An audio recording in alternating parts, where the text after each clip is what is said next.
జమ్మూ కశ్మీర్లోని పెహల్గాంలో మంగళవారం జరిగిన ఉగ్రదాడిలో 25 మంది భారతీయులు, ఒక నేపాలీ మరణించిన విషయం తెలిసింది.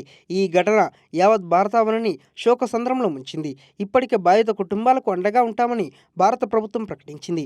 ఇదే సమయంలో Reliance group chairman Mukesh Ambani కీలక ప్రకటన చేశారు.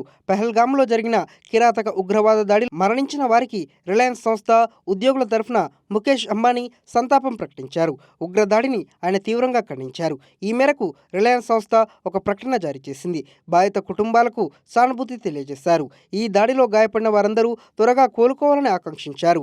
ఇదే సమయంలో ముంబైలోని రిలయన్స్ ఫౌండేషన్ సర్ హెచ్ఎన్ హాస్పిటల్లో గాయపడిన వారందరికీ ఉచిత చికిత్స అందిస్తుందని ప్రకటించారు.